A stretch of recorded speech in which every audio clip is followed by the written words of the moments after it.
Mac, oy, Mac, kumusta ka na dyan?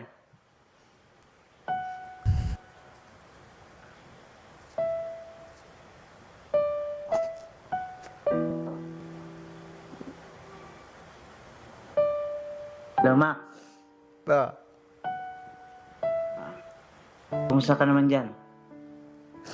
ayos lang. Ha? Okay lang. Tinsya ka na, kung may mga pagkukula ko sa inyo, no, mga kapatid. Sana, patawad niyo pa rin ako. Kung may mga nagawa akong mali noon, siguro pag medyo naka-recover na ako, babawi ako sa inyo. Ikaw, kumusta ka man dyan?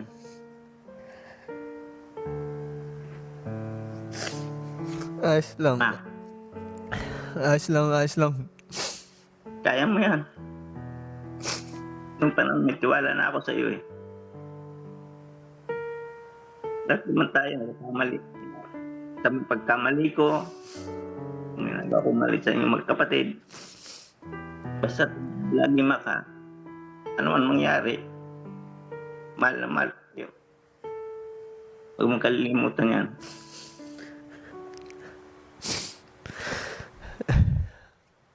So, mag-ingat ka lang lagi pa. Kailang ako, huwag mo ko intindihin. So, unahin mo lang laging kalusugan mo at yun naman ang malag eh. Pero sa ngayon pa lang, humihingi na ako sa inyo ng pasensya. Sa inyong magkakapatid.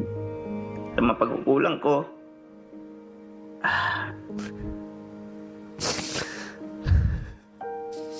Saan pa recover ko, babawi ako sa inyo.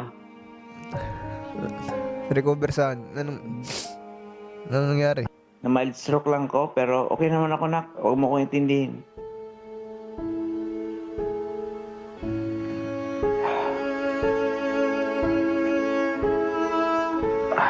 Gusto unahin mo lang palagi yung kalusugan mo ha. Huwag mo akong isipin ako dito. Akong bahala sa kila Jordan, kila Lander. Akong bahala kay mama. Pero ba? Bahala. Basta unahin mo lagi yung kalusugan mo at yun yung mahalaga. Kung mag-alala, pag nakalabas naman ako dito, ako nagagawa ng pagkakataong makausap ka lalo.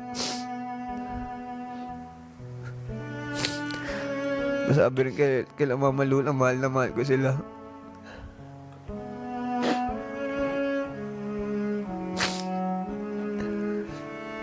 Mahal ka ng lula mo. Mahal ka ng lula mo.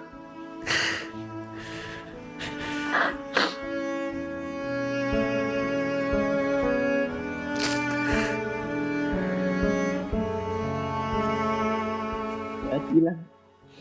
Hindi pa naman nulalat para makabawi ako sa inyo. Maaari ka nang magsimulang magpaalam sa iyong ama.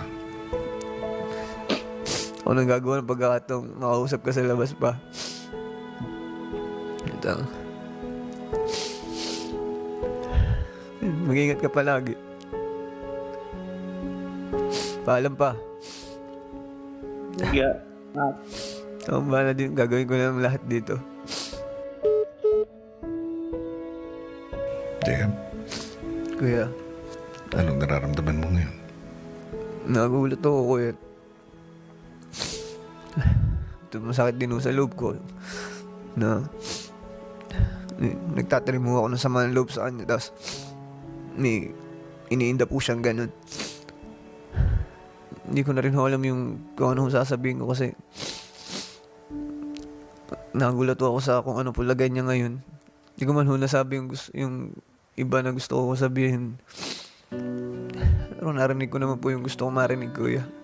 Na humihingi po siya ng tawad sa mga nagawa po niya.